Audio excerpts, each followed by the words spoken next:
এ কি উৎসবের মরশুমে বাড়ির নতুন বউ উদাস হয়ে বসে আছে কেন? কি করব? কারোর তো আমার জন্য কোনো সময় নেই। তা বললে হবে? সকলের কাছ থেকে সময় বের করে নিতে হবে।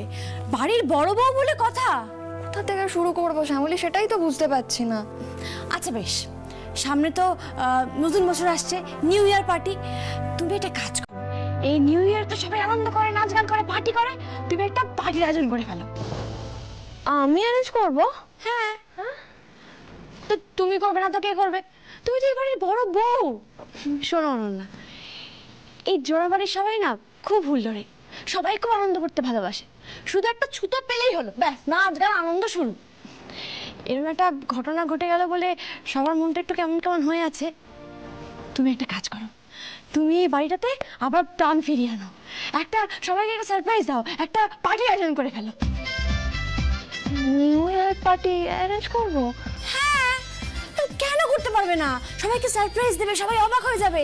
বাড়ির প্রত্যেকটা মানুষকে সাজিয়ে গুছিয়ে একটা ফাটাফাটি পার্টি করে ফেলো। আমি সবটা করতে পারবো শ্যামলী, মানে এখনো অবধি তো বুঝতেই পারলাম না কার কি পছন্দ। এই পুরোটা করতে গিয়ে আমি যদি কোনো গন্ডগোল করে ফেলি, না না না না। আরে বাবা, শ্যামলী আছে কিসের জন্য? আমি তো আছি নাকি?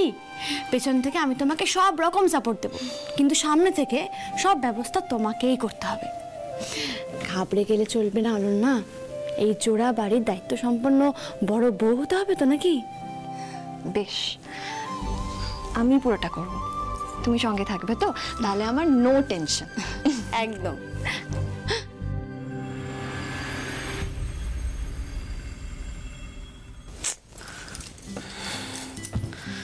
তোর কি যে করে না। অনন্যা আছো? হ্যাঁ এসো। বলছি শোনো না, আমি তোমাকে বলতে এলাম জোয়ানের জলটা ভিজিয়ে রেখেছো তো? স্যার কিন্তু খাওয়ার পর জোয়ানের জলটা খাইটা দিয়ে দিও, কেমন? হ্যাঁ দিয়ে দেবো, কিন্তু কাকে দেবো? সে কই? মানে স্যার এখনো ফেরেননি? না, বললো রাত হবে অফিসে। কতক্ষণে ফিরবে? ফোন করেছিলে? করেছিলাম, বললো কাজ র্যাপ করে ফিরবে। আসলে আমি নিজেও পছন্দ করি না না কাজের মধ্যে বারবার ফোন করতে, তাই করলাম না। তাহলে আর কি, অপেক্ষা কর। আচ্ছা বেশ, মন খারাপ করতে হবে না, ততক্ষণ না হয় তোমার সাথে আমি গল্প করছি। ঠিক আছে, বসো, পা তুলে আরাম করে বসো। সেই আমি তো এখন এই ঘরের গেস্ট। একদিন যে ঘরটা আমার নিজের ছিল, সেটাতেই আমি এখন অতিথি। শ্যামলী, কেউ একটা লাগে না বলো, এই কারোর জন্য অপেক্ষা করে বসে থাকতে অস্থির লাগে বলো? ভাগ্যিস তুমি এলে, আমার একটু ভালো লাগছে। আমারও গো, বাড়ির মানুষ ঠিক সময় বাড়ি না ফিরলে না বড্ড চিন্তা হয়, একদম ভালো লাগে না। তুমি এত ভালো কেন গো? সবার প্রতি এত নজর? ওটা সবারই থাকে গো, এমন কোনো ব্যাপারই না। আরে নিজের পরিবারের জন্য যে মানে কাগজে কলমে যাই হয়ে থাকুক না কেন, মন থেকে তো এখনো নিজের পরিবারই মানি, তাই না? শ্যামলী, এরপর কি ভাবছো? কি বিষয়? নিজের জীবনের বিষয়। তোমার তো অনেকটা জীবন পড়ে আছে, সেটা কিভাবে কাটাবে? কিভাবে আর কাটাবো? আমার কি সময় কাটানোর জন্য কাজের অভাব আছে নাকি? কত কাজ, বাড়ির কাজ, কোম্পানির কাজ, আর এই বাড়িতে এতগুলো লোকের দেখাশোনা করতে করতেই তো অর্ধেক সময় কেটেই যায় আমার। কিন্তু সেটা বললে তো হবে না শ্যামলী। দেখো, তুমি আমাকে বন্ধু হিসেবে মানো তো? তাহলে সেই বন্ধুত্বের জেদ ধরেই বলছি, একটা ছোট্ট রিয়েলিটি চেক দিই। দেখো, প্রত্যেকটা মানুষেরই তো একটা সম্বল লাগে, একটা পরিচয় লাগে, একজন মানুষ লাগে, যে মানুষটাকে আঁকড়ে ধরে মেয়েরা একটা পরিচয় বানানোর চেষ্টা করে। তোমার ইচ্ছা করে না শ্যামলী এরকম একটা পরিচয় তৈরি করতে? না, আমার একটাই পরিচয়, আমি শ্যামলী। এই গ্রেট বেঙ্গল ক্যাটারের দায়িত্ব যার কাঁধের উপর রয়েছে, এই পরিচয়ে আমি খুশি গো। তারপরেও যদি বলো অন্য কোনো পরিচয়, তাহলে বলবো বন্ধু, যেমন আমি তোমার বন্ধু। নিশ্চয়ই তুমি আমার বন্ধু, কিন্তু এই জীবনটার বাইরেও তো একটা একটা অন্য জীবন আছে, ভালোবাসায় ঘেরা একটা মিষ্টি জীবন। আচ্ছা দেখো না, সারাদিনের পর মানে তোমার যে কাজের সমস্যা সব কিছু তো একজন কারোর সাথে শেয়ার করতে লাগে, তাই না? এমন একজনকে লাগে যে সব কিছু নিয়ে তোমাকে আগলে রাখবে, যেরকম তুমি সবাইকে আগলে রাখো। ইচ্ছে করে না শ্যামলী এরকম একজন মানুষ তোমার দায়িত্ব নিক? ওসব আমার একবারই ইচ্ছে করেছিল, যখন আমি ভালোবেসেছিলাম। আমি ভালোবেসে একেবারে ভেসে গেছিলাম জানো। আর তখন তো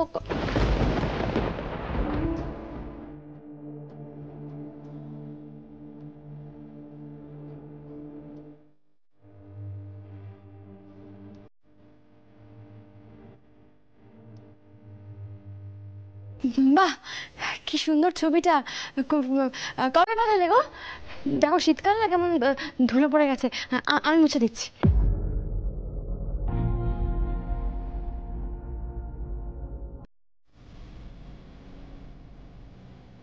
ইস, কি ভুল করে ফেলছিলাম। কথায় কথায় যদি বলে ফেলতাম।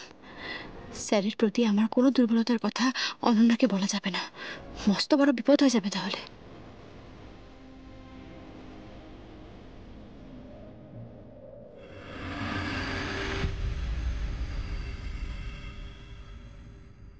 এ কি স্যার, আপনি এখনো অফিসে বাড়ি যাবেন না? না, আমার একটু দেরি হবে, কিছু কাজ বাকি আছে। তুমি বেরিয়ে যাও, তুমি সিকিউরিটিকে বলে যাও, তাহলেই হবে। না না ঠিক আছে, আপনি কাজ করুন, আমি আছি। আপনার যদি আবার কফি টফি লাগে। না না, দরকার নেই, সেরকম যদি প্রয়োজন হয় আমি শ্যামলীকে বলে দেবো। কিন্তু শ্যামলী ম্যাডাম তো অফিসে নেই।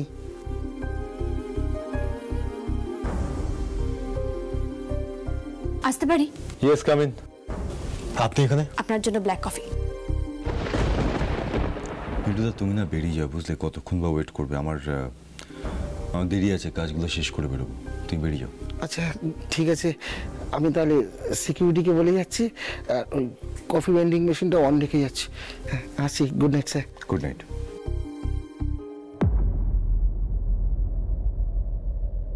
বেরিয়ে তো আমিও যেতেই পারি, কাজ তো শেষ হয়েই গেছে। কিন্তু বাড়িতে গেলেই তো শ্যামলীকে ফেস করতে হবে। একদিকে অনন্যা আর একদিকে শ্যামলী। বাড়িতে গেলেই হাজার একটা কমপ্লিকেশন চাপটে ধরবে মনে। অফিসে তবু একটু শান্তি আছে, এই জন্যই আমি চেয়েছিলাম শ্যামলী যাতে অন্য কোথাও চলে যায়। কিন্তু অনন্যা তো, কি করে বোঝাই অনন্যাকে যে শ্যামলী এমন একটা পাস্ট যাকে ইগনোর করা যায় না, যাকে ভুলে থাকা যায় না। চোখের সামনে থাকলে সব পুরনো স্মৃতিগুলো যেন হন্ট করে, আমাকে জ্বালায়। সেটা আমি অন্যকে বোঝাবো কি করে? কারণ সেই সব স্মৃতিগুলো তো তিক্ত নয়। তাহলে একটা কথা বলো তো, তোমাদের বিয়েটা ভাঙলো কেন? কি এমন হলো যে তোমরা তোমাদের বিয়েটা আগলে রাখতে পারলে না? আমার মন বলছে তোমরা দুজনেই আমার থেকে কিছু একটা লুকাচ্ছ। কিন্তু না না না, আমি আমি আমি ভুল করছি, আমি শ্যামলীর থেকে বেরোতে পারছি না বলে অনন্যা কেন সাফার করবে? ওর তো কোনো দোষ নেই। ও তো আমাকে বিশ্বাস করে আমার সাথে এসছে। আমার আর শ্যামলের ইগোর লড়াইয়ের মাঝখানে অনন্যাকে কষ্ট আমি দিতে পারি না। আমাকে অনন্যার সঙ্গে আলাদা করে টাইম স্পেন্ড করতে হবে। মানে সেটা তো করা উচিত। ওকে চিনতে হবে, ওকে জানতে হবে, আমাকে কিছুটা করতে হবে।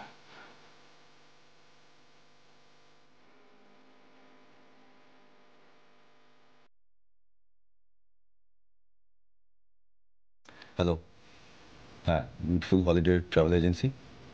হ্যাঁ, একটা কাপল ট্রিপ বুক করবেন ফর বালি। হ্যাঁ পাঠাচ্ছি, আইটিনারি পাঠাচ্ছি। Thank you so much.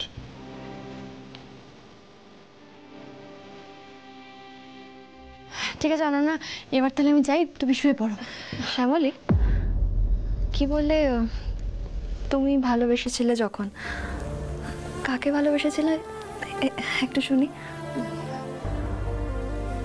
কি হলো? লুকোচ্ছ কেন? বন্ধুর কাছ থেকে কেউ কখনো লুকোয়? বলো বলো না, কাকে ভালোবেসেছিলে? ছাড়ো না অনন্যা, এসব কথা ছাড়ো না। তুমি স্যারকে ফোন করো, তাড়া দাও, বড় তাড়াতাড়ি আসতে, কেমন? আমি যাই। শ্যামলী, এড়িয়ে যাচ্ছ কেন? বলো না সেই মানুষটাকে। অনিকেত নাকি?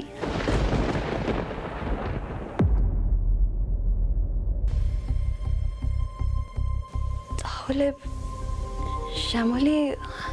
তাহলে কিছুই নয় অনন্যা, কিচ্ছু না। আসলে আমি এসব নিয়ে কথা বলতে পছন্দ করি না। আমি চাই না এসব নিয়ে আলোচনা করতে, আমি চাই না এসব নিয়ে কথা বাড়ুক। আসলে কি বলতো, অনেক ছোটবেলায় না আমি আমার বাবা মাকে হারিয়েছি। তারপর নিজের হাতে 2 ভাইকে আমি মানুষ করেছি। বড় হয়ে তারাও আমায় দেখেনি। তারপর এই বিয়ে, তুমি তো সবটাই জানো। এই দুঃখ ভরা জীবনে যদি কিছু আমাকে ভালো রাখে, আমাকে আনন্দে রাখে, আমাকে আগলে রাখে, যদি সত্যিই কিছু আমার প্রতি সৎ হয়ে থাকে, সেটা একমাত্র আমার কাজ অনন্যা। নর্থ বেঙ্গলে আমার একটা ভাতের হোটেল আছে, আর এখানে এই গ্রেট বেঙ্গল ক্যাটারার। যখন আমি খুব বিধ্বস্ত হয়ে যাই না, তখন এই কাজ আমাকে আগলে রাখে, সবকিছু ভুলিয়ে রাখে। আর তাই ভালোবাসা, সুখ, আনন্দ কি পাইনি, কি পেয়েছি, কি পেতে চাই, এসব নিয়ে আমি ভাবতেই চাই না, কোথাও বলতে চাই না। আমি আমার বাকি জীবনটা এই কাজটাকে আঁকড়েই বাঁচতে চাই, ভালো থাকতে চাই। অনেক রাত হয়ে গেছে, স্যার এখনো ফেরেননি। তুমি একটু শুয়ে নাও, একটু জিরিয়ে নাও, কেমন? স্যার আসলে আমি রেখে দেবো। সেই ভালো। আমি না একদম রাত জাগতে পারি না জানো, অভ্যেসই নেই। Good night. শুয়ে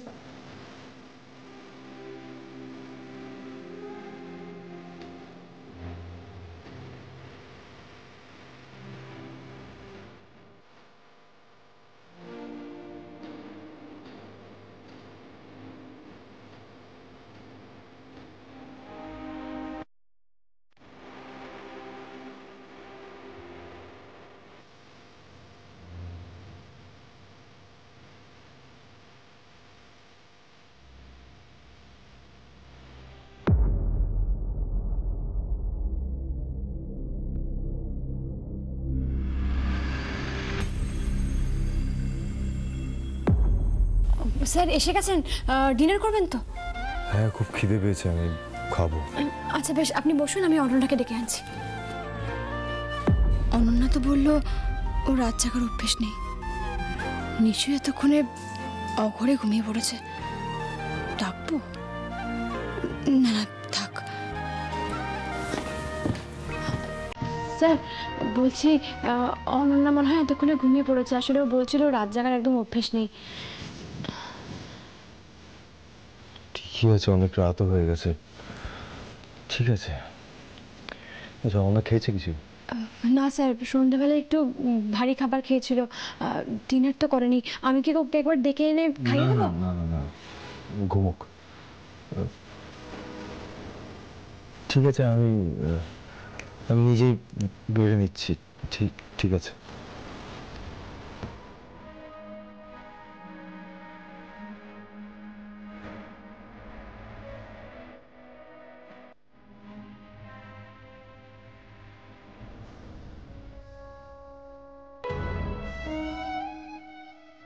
কি করি, খাবারটা বেড়ে দেবো?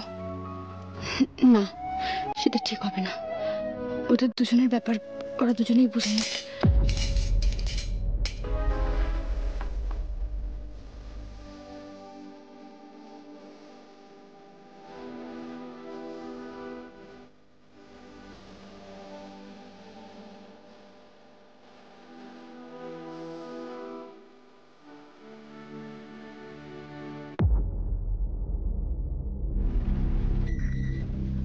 স্যার,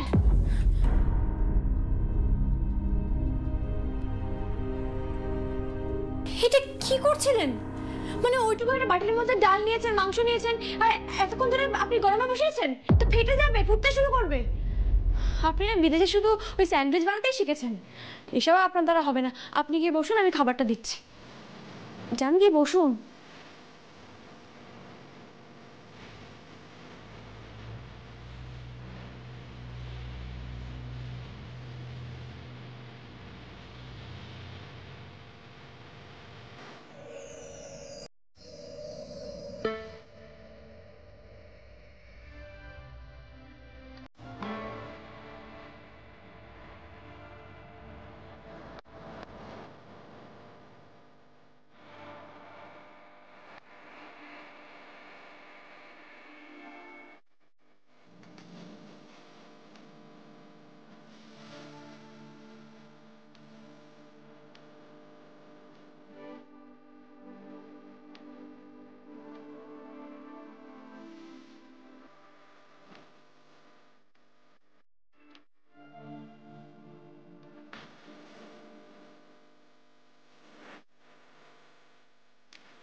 স্যার আপনি খেয়ে নিন, আর যাবার সময় জলের বোতলটা নিয়ে যাবেন।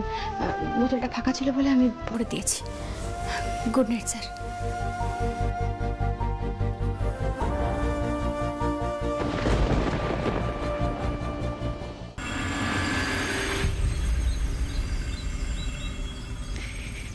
এই তো তুমি এখানে, অনেকে চলে গেছে, আমার কোনো কাজ নেই। তাহলে এবার পার্টি প্ল্যানটা।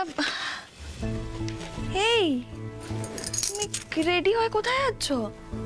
অফিসে। তোমার ছুটি, আমার তো ছুটি না।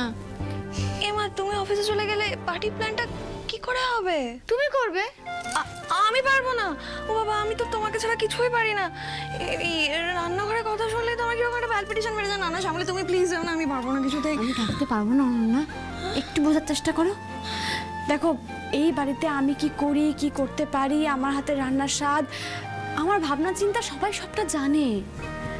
আমি থাকলে তুমি যাই করো না কেন সবাই ধরে নেবে যে অনন্যা হেল্প করেছে, শ্যামলী সব কাজ করেছে, আর সেটা আমি চাই না। বাড়ির বড় বউ হয়ে উঠতে হবে তো, তাই নিজের হাতেই সবটা করতে হবে। সবাই যখন দেখবে যে শ্যামলী বাড়িতে নেই অথচ এত সুন্দর একটা পার্টির অ্যারেঞ্জমেন্ট হয়েছে, সবকিছু অনন্যা নিজের হাতে করেছে, সবাই তখন খুব আনন্দ পাবে আর তোমার উপর ভরসা করতেও শুরু করবে, বুঝলে? তোমার কথা আমি সবটা বুঝতে পারছি, কিন্তু আর রান্নার আমি কিচ্ছু বুঝি না শ্যামলী। আমি তোমাকে ছাড়া কি করব? আমাকে ছাড়া কোথায়, আমি তো আছি ছায়ার মতো তোমার সঙ্গে সঙ্গে সব সময় আছি, শুধু সশরীরে থাকছি না এটাই যা। দাঁড়াও, এই দেখো আমি সব লিখে দিয়েছি যাতে তোমার বুঝতে সুবিধা হয়। কি কি করতে হবে, কিভাবে করতে হবে, কখন করতে হবে, কাউকে খুশি করতে গেলে কি দিয়ে খুশি করতে হবে, সবটা লেখা আছে এখানে। আর তুমি বুদ্ধিমতী মেয়ে, আমি জানি তুমি পারবে। এত ডিটেলসে লিখেছো শ্যামলী, তুমি আমার জন্য এত খেটেছো। এইটুকু করবো না, আমার বন্ধু বলে কথা তো। তোমার সংসার তো তোমার হাতে তুলে দিয়ে তবে তো আমার ছুটি হয়েছে। অনেক কথা হয়েছে, অনেক গল্প হয়েছে, এবার এগুলো দেখে কাজ শুরু করে দাও। ঠিক মতো করবে কিন্তু, আর যদি কোথাও অসুবিধা হয় আমি তো ফোনে রইলামই, ঠিক আছে? তবে একটা কথা, এটা কিন্তু সারপ্রাইজ, কেউ যেন কিচ্ছু জানতে না পারে। সবাইকে আজ একেবারে বোমকে দাও তো তোমার জাদুতে, ঠান্ডা মাথায় সব কাজ শুরু করে দাও। আমি আসি, আর আজকের জন্য অল দ্য বেস্ট।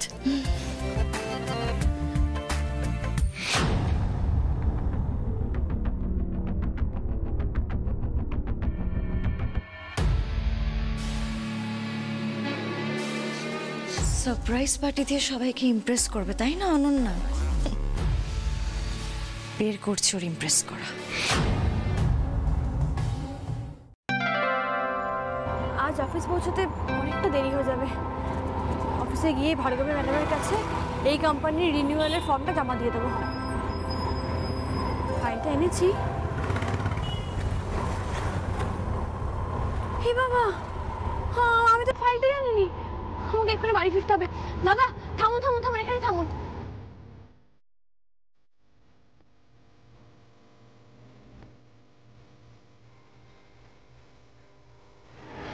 হে বাবা, আমি তো পার্সটা আনিনি, এখন আমি কি করবো? উফ, আমার যে কি হয়েছে না, ফাইল ফেলে এসছি, পার্স ফেলে এসছি, সব ফেলে এসছি। দাদা বলছি কি, আপনি একটু আমার সাথে একটু ফেরত যাবেন? আমি না পার্সটা ফেলে এসছি ভুল করে, একটু বাড়িতে চলুন, আমি ওখান থেকে টাকাটা দিয়ে দিচ্ছি। পাগল হয়েছেন নাকি? এই জ্যাম রাস্তায় অফিস টাইমে যাবো কি করে? আমি জানি না, আমার ভাড়াটা দিন আমাকে। কি মুশকিল, আমি তো বলছি দাদা, মানে আমি পার্সটা ফেলে এসেছি, ওটা তো নিতে হবে আমাকে, তবেই তো আপনাকে আমি দিতে পারবো। তো আমি কি করব? আমার ভাড়াটা আমাকে দিন। আমি কি করি, কি মুশকিলে পড়লাম। ভাড়াটা ধরুন।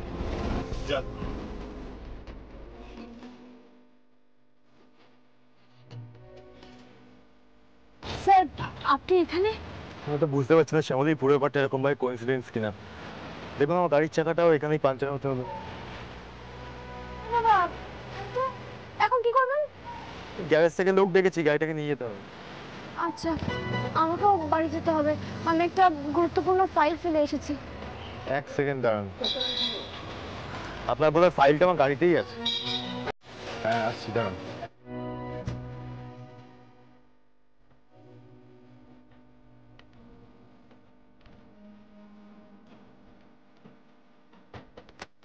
ঠিক আছে? হ্যাঁ। না আসলে সকালে বাবার ঘর হয়ে আমি বেরোচ্ছিলাম, তখনই ফাইলটা দেখতে পাই, তখন নিয়ে নিই আর কি। থ্যাংক ইউ স্যার, আপনি যে আমার কি উপকার করলেন না। কিন্তু শ্যামলী, কথা হচ্ছে আপনি এরকমভাবে সব কিছু ভুলে যাচ্ছেন কেন? মনটা কোথায় থাকে? মন তো আমার সব দিকেই থাকে স্যার। আসলে কদিন ধরে একের পর এক এতগুলো ঘটনা ঘটে গেছে না, তাই একটু ডিস্টার্ব হয়ে গেছে। এই দেখুন না স্যার, আমার এখনো চিন্তা হচ্ছে অনন্যা বাড়িতে একা আছে, কি করছে কে জানে।